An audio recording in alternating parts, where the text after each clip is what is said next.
রাব্বুল আলামিন কিয়ামতের ময়দানে 4টি প্রশ্নের উত্তর দেওয়া ছাড়া একজন মানুষকে পা নাড়াতে দিবেন না।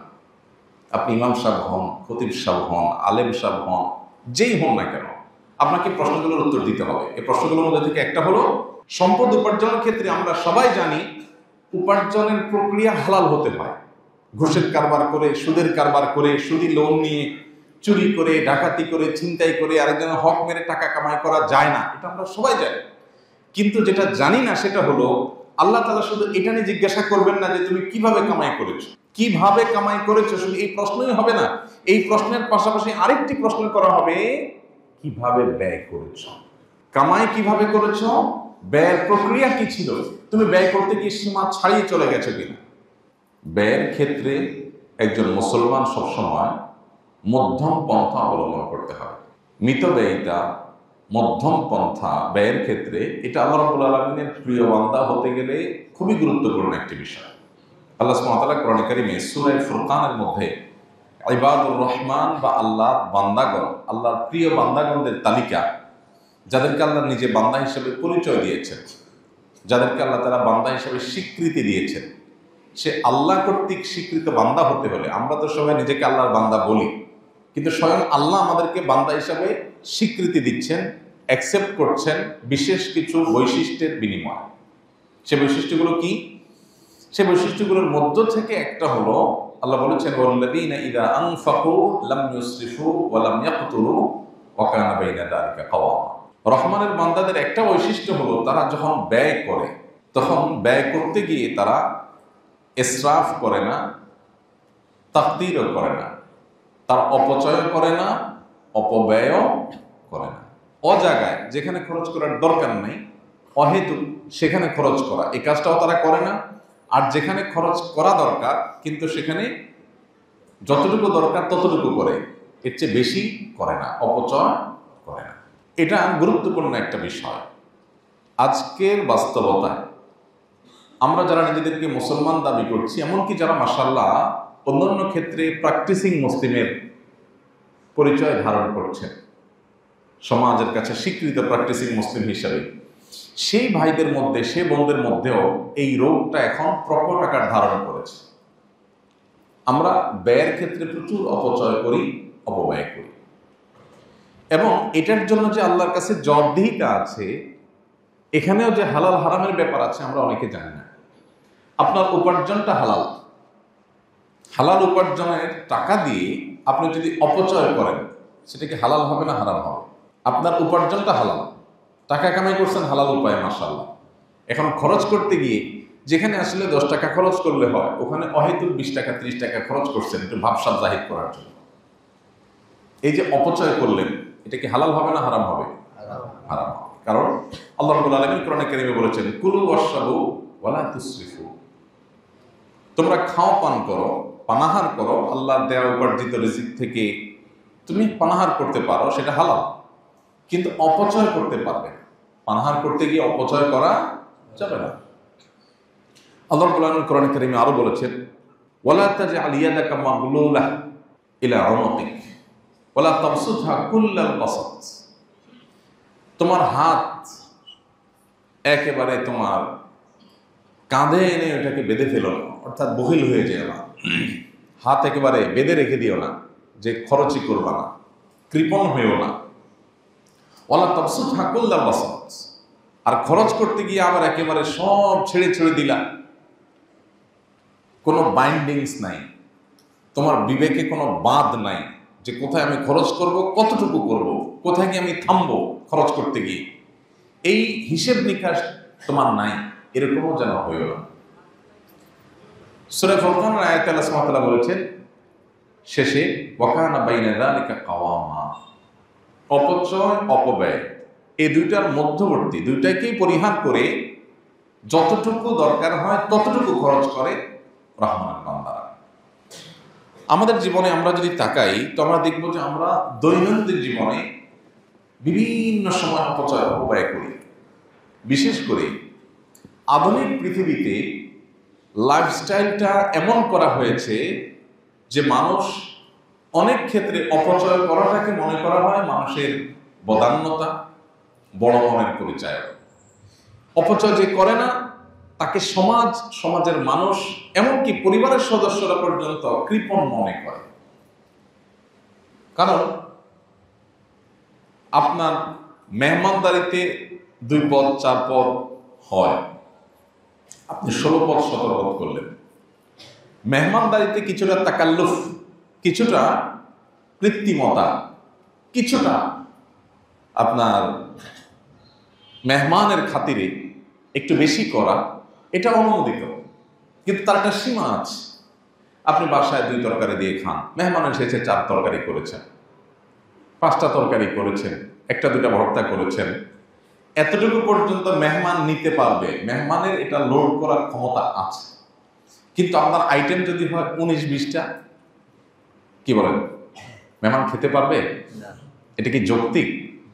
19-20 পদ 25 পদ খানা কি আসলে একজন মেহমান খাইতে পারে?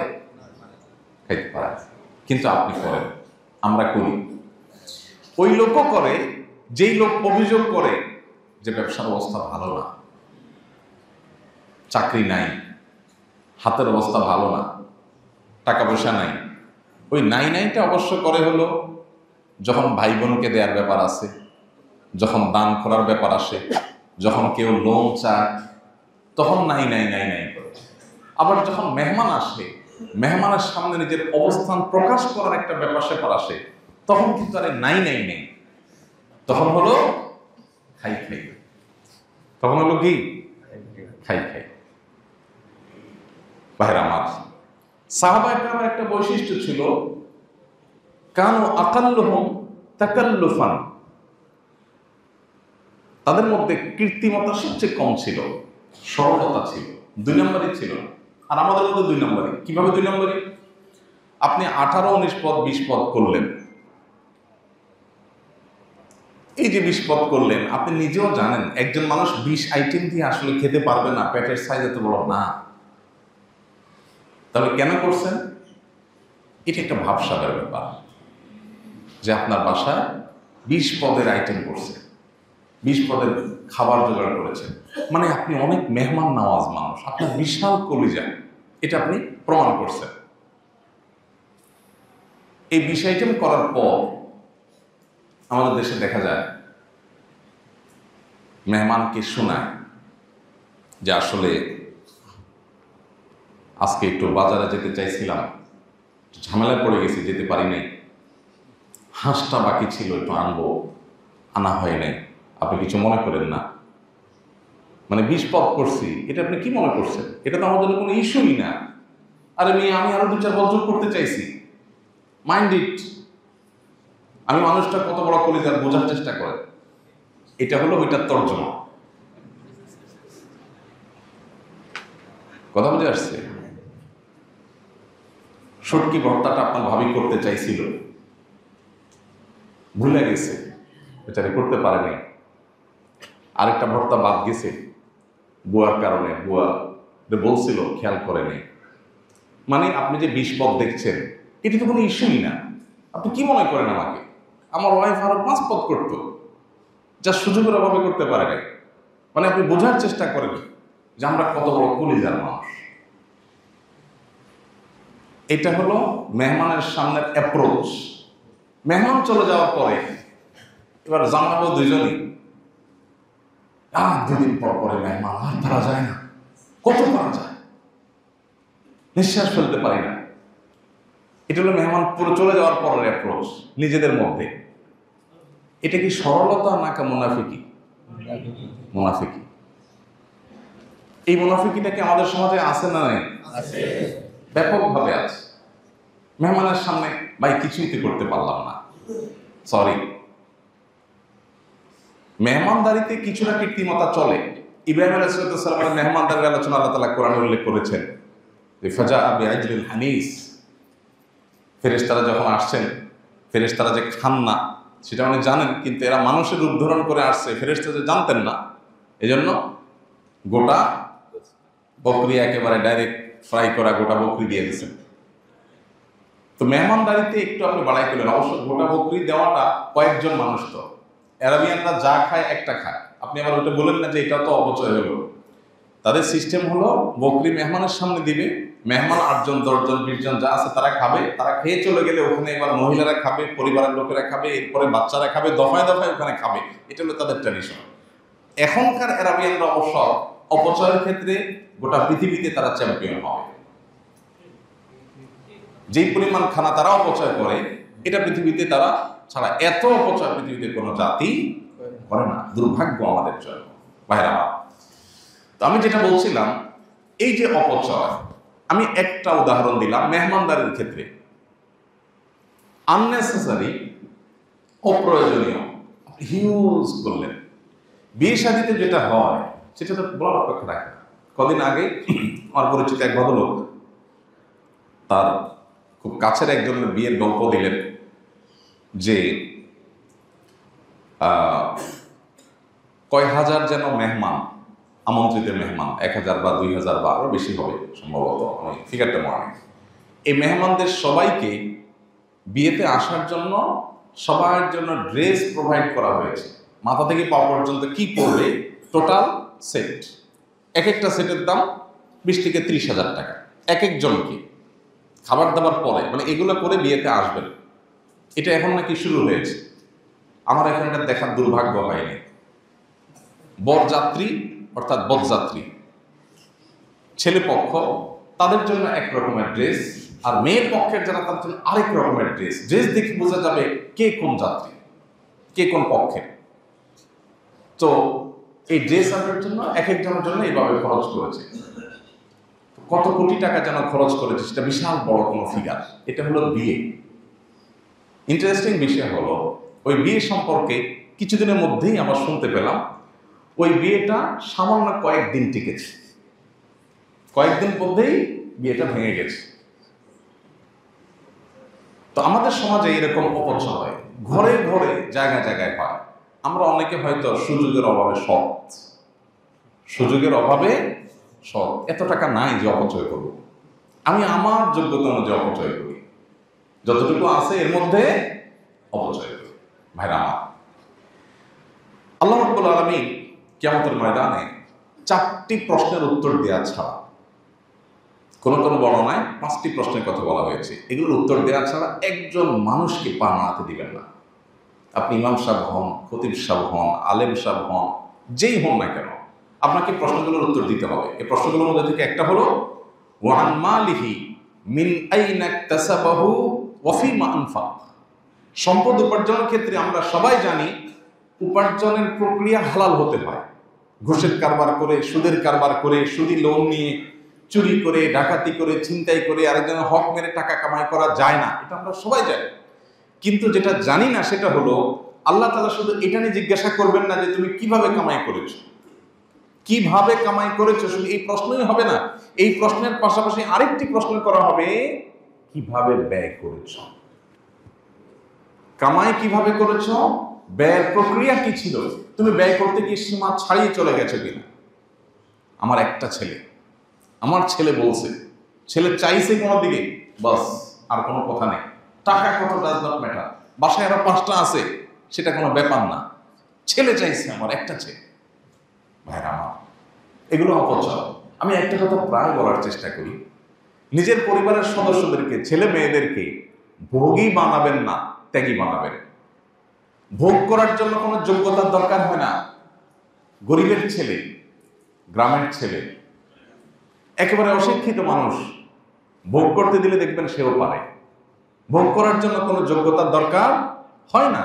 যোগ্যতা লাগে কিসের জন্য? ত্যাগের জন্য। সন্তানকে যদি যোগ্য বানাতে চান তাহলে তাকে ত্যাগ শিখান।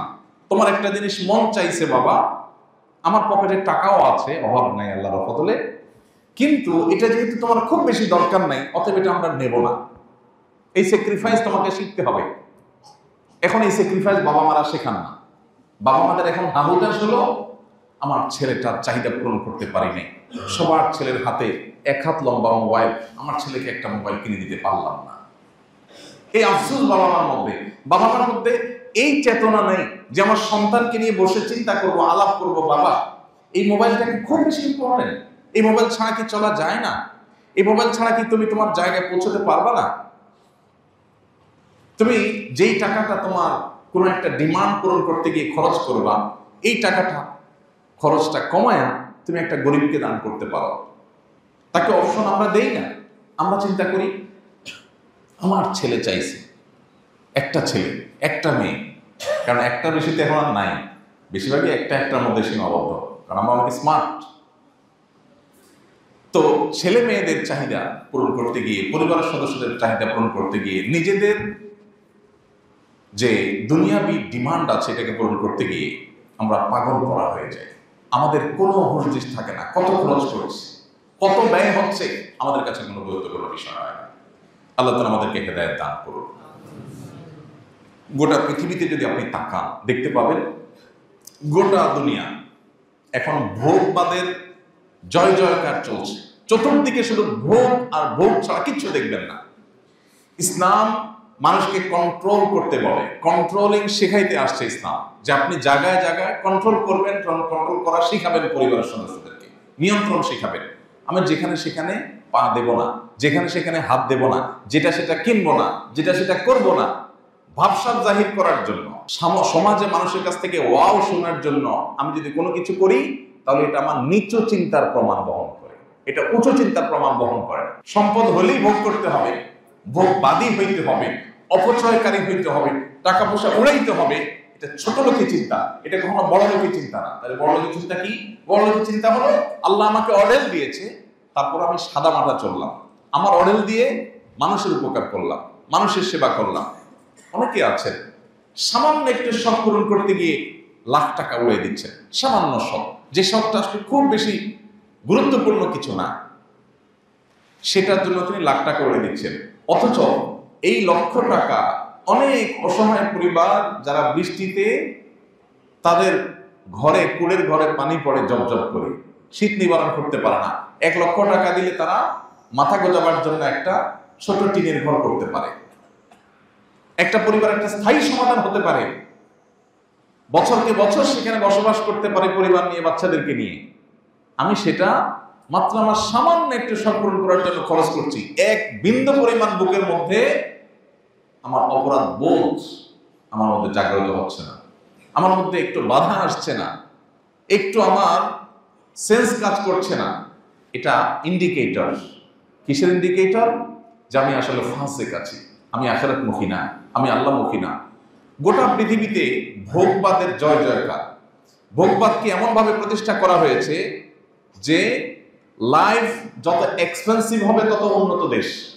গোটা পৃথিবীতে তাকান, যে দিকে তাকাবেন, যেই দেশে যাবেন, যেই দেশে লাইফ যত বেশি এক্সপেন্সিভ, যেখানে জীবন ধারণ করতে 1 গাদা টাকা লাগে, সে দেশ তত উন্নত। এটা হলো আমাদের কাছে উন্নত হওয়ার ডেফিনিশন।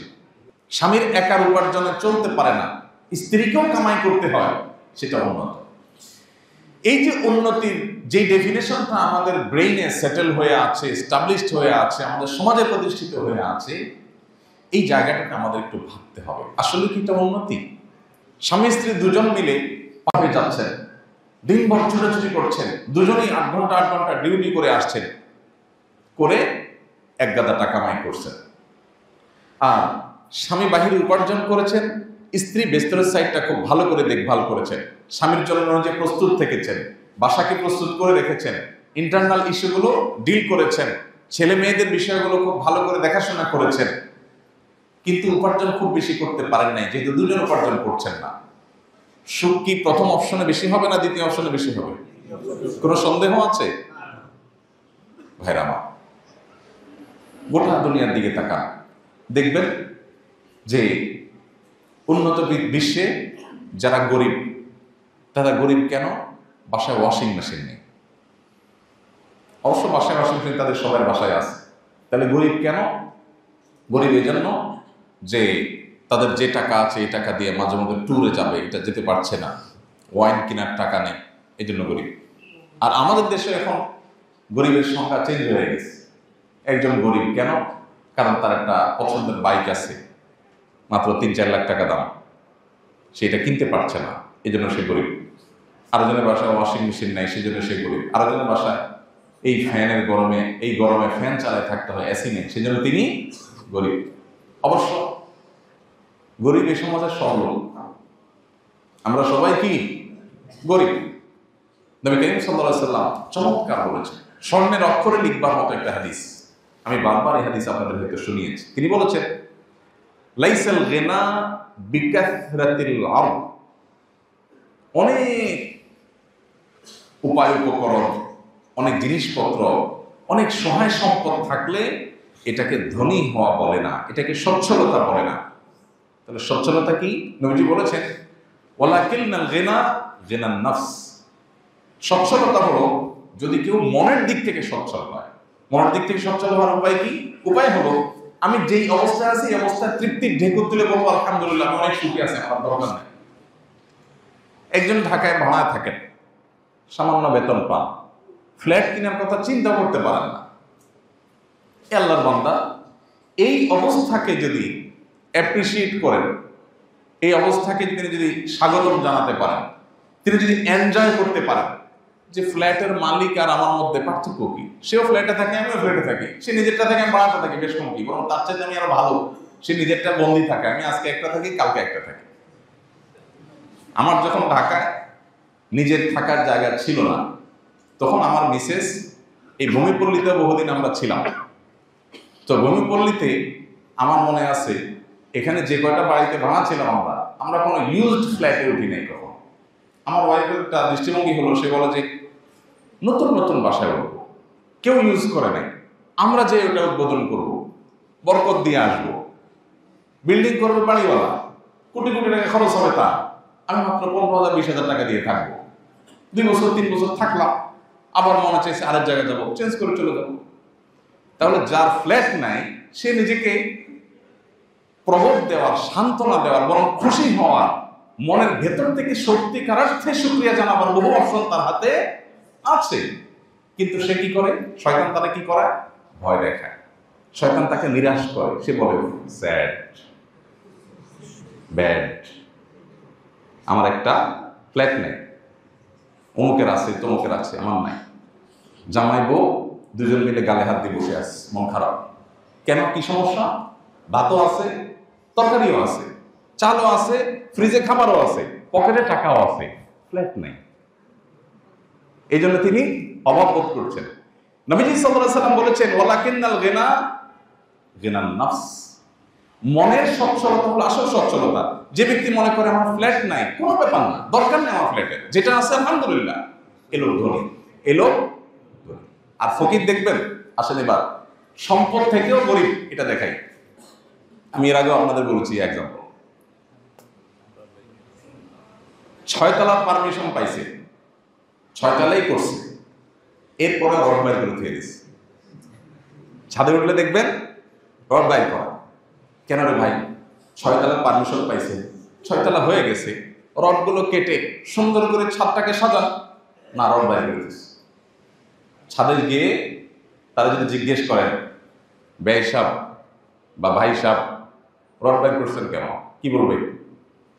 বলবো এখানে আসলে একটা টিনশেড 2টা রুম করার চিন্তা করছি, ভাড়া দেওয়া যাবে। এখন তার হাতে টাকা নাই, টাকা হলে তখন করব। আছে 6 তলা, রড বাইর করে দিয়েছে, আরেকটু করবে পারমিশন ছাড়া, যেতে ছাদ করতে পারবে না, টিনশেড হইলেও করবে। 5-10,000 টাকা ভাড়া অন্তত আসবে 2 রুম থেকে, কোনো এক্সপেন্সিভ এরিয়া। তো এই লোকটার হাতে এখনো টাকা নাই, কিন্তু তার এখনো সব বাকি আছে, চাহিদা আছে, টাকা নাই। গরিব না ধনী? গরিব না ধনী? চাহিদা আছে, টাকা নাই, নিশ্চয়ই গরিব। এ হলো গরিবের একটা চিত্র। আর ধনীর চিত্র দেখাইলাম, থাকে ভাড়া বাড়িতে, ফ্ল্যাট প্লট কিচ্ছুই নেই, বাড়িও নেই, কিন্তু আল্লাহ যা দিয়েছেন এটাতে সে অনেক সুখী এবং হ্যাপি। নবী সাল্লাল্লাহু আলাইহি ওয়াসাল্লামের ভাষ্য অনুযায়ী ওয়ালাকিন্নাল গিনা গিনান নাফস, এই লোক হলো ধনী। কারণ তাকে যদি জিজ্ঞেস করেন, ভাই আপনার যে ফ্ল্যাট নাই, কোনো দুঃখ হয়? সে বলবে না, আলহামদুলিল্লাহ, কোনো সমস্যা নেই, আমার ফ্ল্যাট নাই মানে ঢাকা শহরের সব ফ্ল্যাট আমার, যেটা ভাড়া উঠবো ওইটাই আমার, ওই মাসের জন্য তো আমি আছি মালিক, আলহামদুলিল্লাহ। মরে গেলে যেগুলো সব সেও রেখে যাবে, আমিও রেখে যাবো, বেশ করতে তার সাথে আমার কোনো নাই। মানুষ যখন আলহামদুলিল্লাহ বলতে চায়, তার 1000টা অপশন আছে, আর যখন আলহামদুলিল্লাহ বলতে চায় না, তখন হাজার ও কোটি টাকার মালিক হওয়ার পরও তার আফসোস এবং হাউতাস করার অপশন আছে।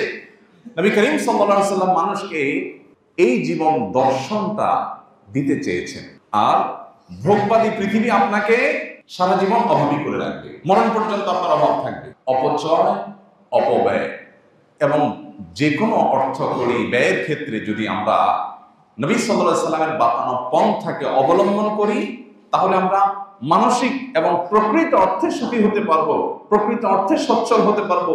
আমাদেরকে কেউ কখনো অভাবে ট্রিট করতে পারবে না। এটা মানুষের মানসিক ব্যাপার। একজন মুসলমান খাইকারি হতে পারে না, একজন মুসলমান লোভী হতে পারে না, একজন মুসলমান ভাব জাহির করবার জন্য অপচয় করতে পারে না, অজাগায় অপাত্রে খরচ করতে পারে না, একজন মুসলমান ছেলে মেয়ে যা চাইলো তাই কিনে দিলাম, এরকম কোনো বাধা এবং কোনো প্রকার নিয়ন্ত্রণহীন জীবনযাপন করতে পারে না। আমাদের ব্যক্তিগত জীবনে এই ব্যয়ের নীতিমালা মেনটেন করা খুব বেশি গুরুত্বপূর্ণ।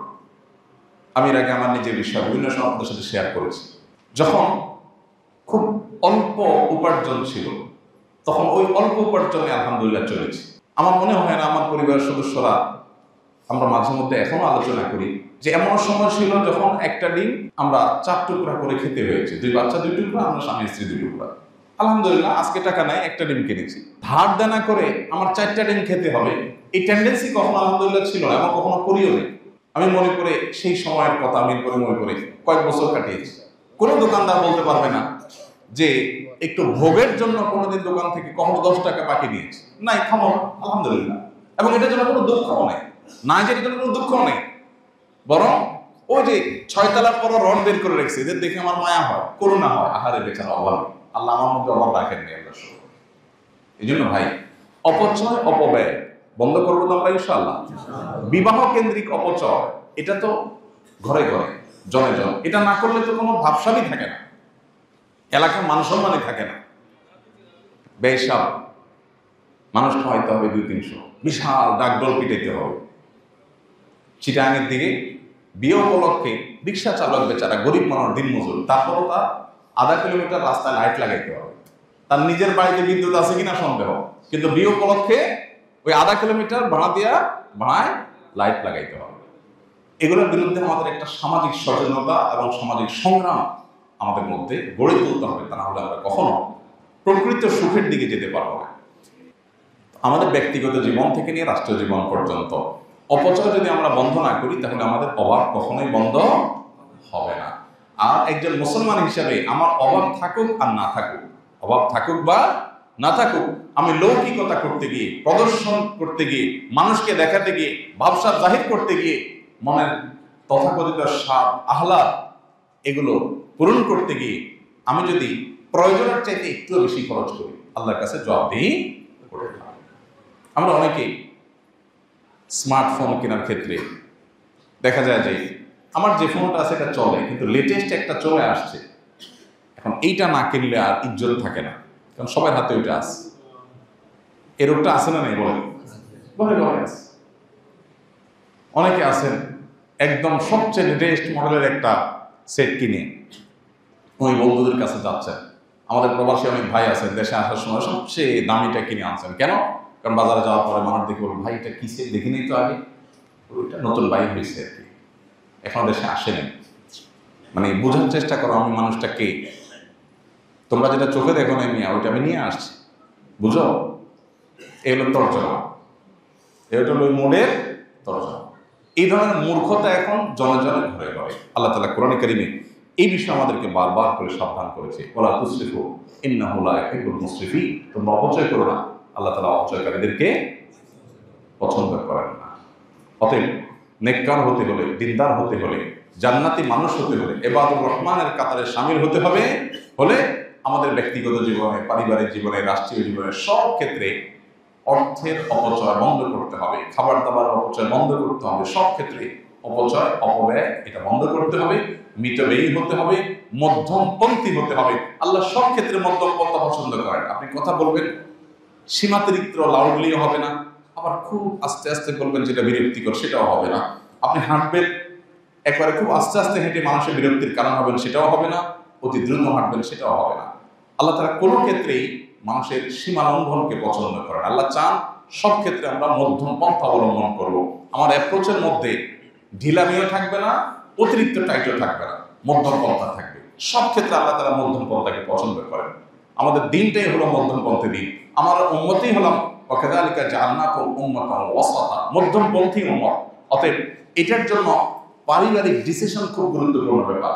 আপনি মসজিদ থেকে শুনেছেন, মোটিভেটেড হয়েছেন, এটাই যথেষ্ট না। আপনার পরিবারের সদস্যদেরকে নিয়ে বসতে হবে।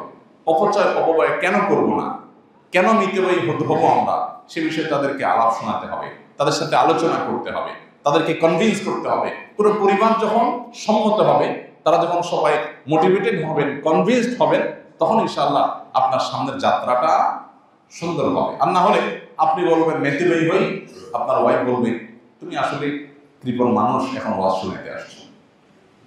বউ বাচ্চারা আপনাকে ভিন্ন কথাও শোনাবে। এই জন্য তাদেরকে কনভিন্স করতে হয়, গোটা পরিবারকে দিন বোঝাতে হয়।